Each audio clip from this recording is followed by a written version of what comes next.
Hello everybody, welcome back to Cinema Savvy. It is myself, George, bringing you a brand new review, and today I'm going to be reviewing Black Bag, which is now out in cinemas, just out here in the UK this weekend and is already out in America. I am here to give my thoughts on the film. I'll be giving my thoughts leading into the film and a few other things, but as usual, I do want to hear from people who have seen this film, so please do comment if you've seen Black Bag, your thoughts on it, if you enjoyed it, if you didn't. I'm really interested to know what people make of this, what people think of it when they see it. It's a film, I'll be really honest, I didn't know too much about it until like literally the start of last week, so I'm really curious to know other people's thoughts on this. But as well as that, we're heading slowly into summer blockbuster season. We've had a lot more new reviews on the channel recently, and they're going to continue coming. We've got Snow White next week. There's a few other films out at the moment, so if you want to find out about other videos, what else we're working on, get us on our social medias: Facebook, Twitter, Instagram, Letterboxd, Blue Sky. All of them are in the Linktree link in the description below. But that being said, let's talk Black Bag. Directed by Steven Soderbergh, a director who I've seen a fair few films from, and I enjoy a lot of his films. And at the same time, I feel like I've not seen so many of his lesser-known ones. So I was really intrigued going in. And it's written by David Cope, who most people obviously know from Jurassic Park, and he'll be writing, I believe, the new Jurassic Park film too. So it's a really interesting setup, and I believe they did a film together last year, and for all I know, they actually might have done many films before. I'm not too entirely sure on their working relationship, but this is very much an espionage thriller, and if I'm going to try and summarise the plot, and I'm going to say this actually whilst talking about going into the film, I didn't see a trailer for this film. I had seen a poster for the film, I had heard people talking about it in the last week or so, but I wasn't familiar with this at all. I didn't know about its announcement, its release.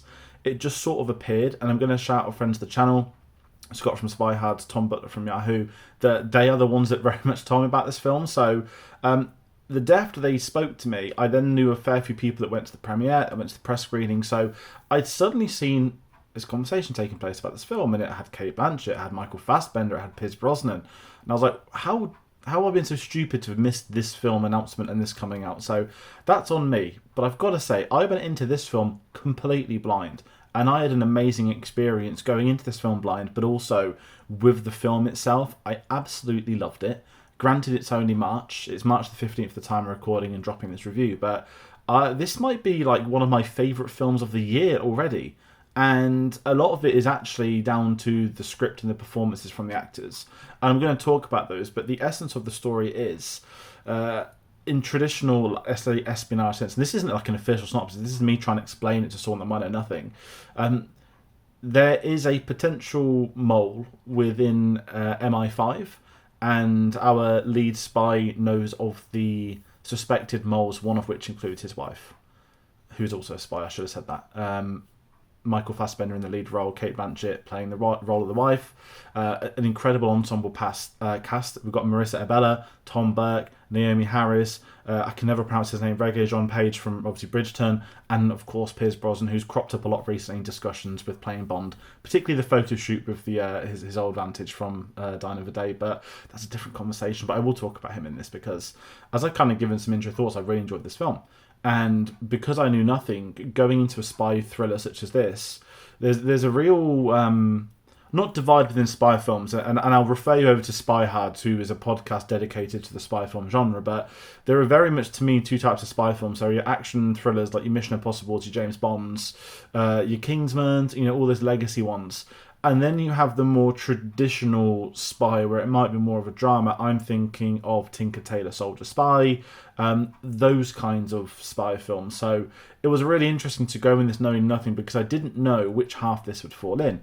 And this is very much in that latter half, that it is more of a drama. It is Michael Fassbender working out the mole within the organisation. Now, that being said, that is very reminiscent of Tinker Tailor Soldier Spy.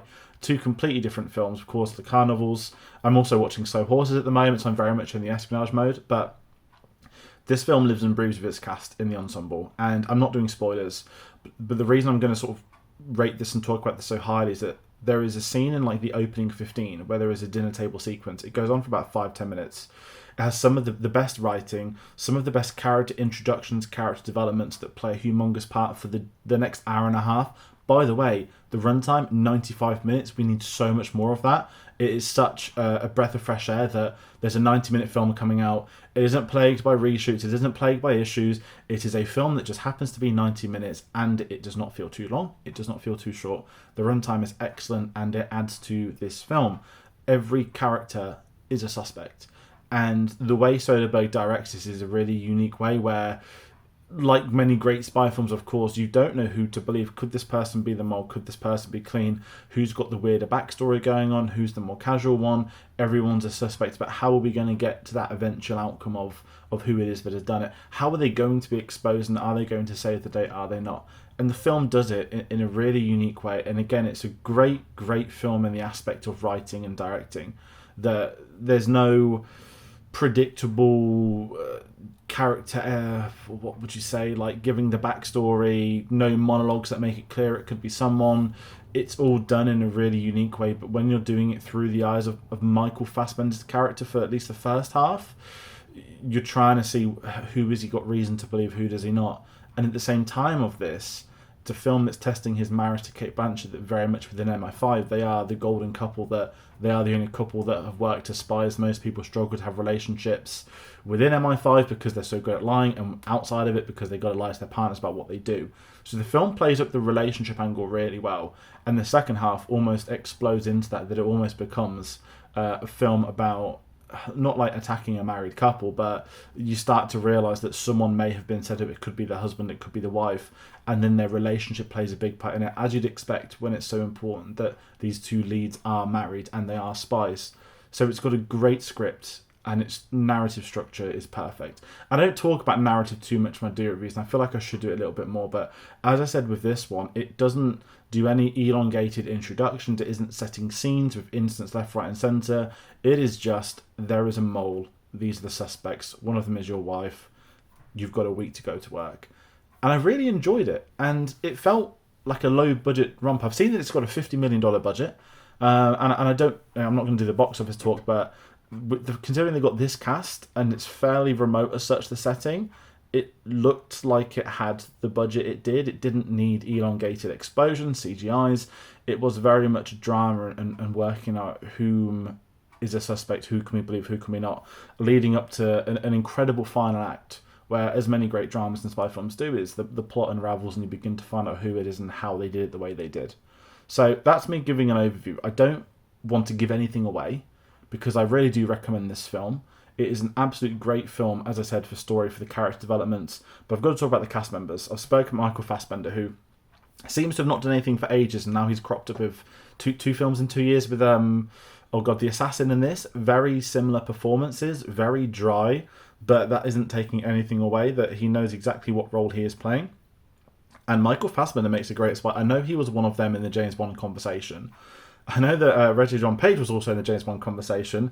We know that Pierce Brosnan was James Bond, and we know that Naomi Harris was in a James Bond films plural. So that was a really interesting, fun little, not intentional nod, but I loved that the Bond angle was very much played up. And Pierce Brosnan, I'm going to say, is playing not the anti-James Bond. If you're looking into this campaign at the moment with, could Brosnan play Bond again, could he not? This is the film that is kind of got Brosnan playing M, but he isn't a spy, he hasn't got the action sequences, but it is just great to see Brosnan back in a spy film, and I don't think he's the type of actor to do the wink wink nod nod type performance, but it very much answers that question of could he play M one day. I think this is him playing M. He's involved in the story and he gets a great scene, and he isn't in it too much. He's very much, the outside character into the main core circle. So he's got a very small role, but there's a certain gravitas by, of course, having an ex-James Bond playing that, being head of that MI5 service.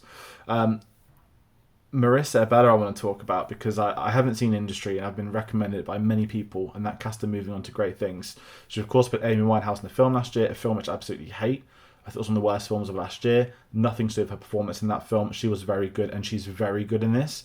I think, like David Johnson and other cast members that are breaking out of Industry, this is very much, she's now sat at the table, she's working with Blanchett, she's working with Fassbender, Naomi Harris, Brosnan. She holds her own in sequences of all of them, and that's great for her career, and she's going to keep growing and growing, and I really liked her character. Tom Burke, who I really enjoy as an actor. We're seeing him in more and more things again now. Most people know from Furiosa from last year, but he's an actor that, again, the more scenes we get from him, the more things we're seeing him in, he can also hold his own, and he feels like he's part of not necessarily a new generation of British actors coming in, but he's starting to become one of those character actors that we're familiar with that's going to give you great performances. And like with some other cast members in this, he's working on screen with other legends. He's also holding his own, and him and Marissa Bella have some of the best chemistry together in this film. Then we have Naomi Harris, who's playing almost like a shrink within MI5, and Regé-Jean Page, who's playing her partner. And those two are both fine in this. They're not as good, I think, as the other two. I haven't seen Regé-Jean Page in many things. I can never pronounce the name, I'm sorry, but I know obviously everyone shows that clip of him in Harry Potter as an extra now, but I'm not too sure on his performance in this. It's not a bad performance by any means, but I think Fassbender and Blanchett is so good. Marissa Bella and Tom Perk are sort of getting there and blowing up, holding their own. Some of the others just fall slightly to the wayside, and I think their characters have it. They've got good sequences, but it's just hard to keep them in the loop. But again, the structure of this film, everyone gets their moment, everyone gets their scene, and it's written in such a way that you genuinely don't know who to believe until you get to those final few moments. And that's what lives with you. It's a great film, it's a great thriller, and I recommend it for those reasons. Now, I want to say I haven't seen a film like it. I just mentioned Tinker Tailor Soldier Spy. I feel like this is a film that when people watch it, they're going to really enjoy it. I don't know how it's not going to work for some people. If you're going expecting action, obviously it's not going to.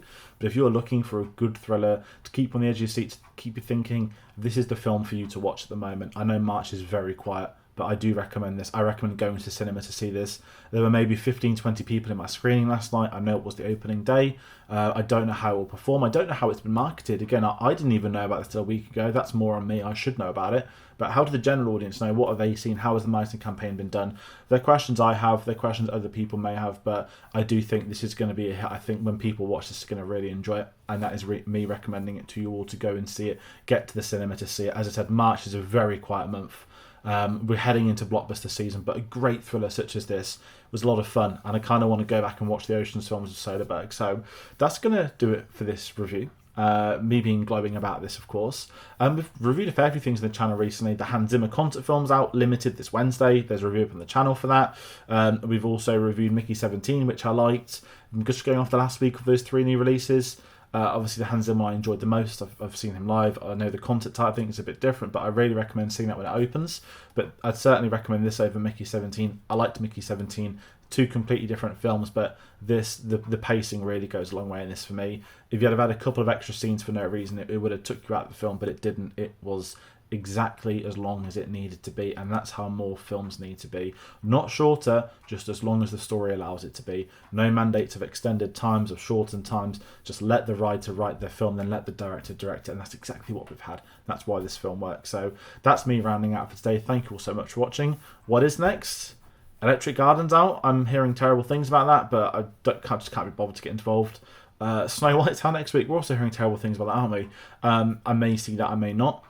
We're heading into April. April's busy. We've got The Last of Us. We've got Andor. We've got new releases coming. It's getting there. It's going to get busier. But until then, that's going to do it for this video. Thank you all so much for watching, and we'll see you on the next one. Take care.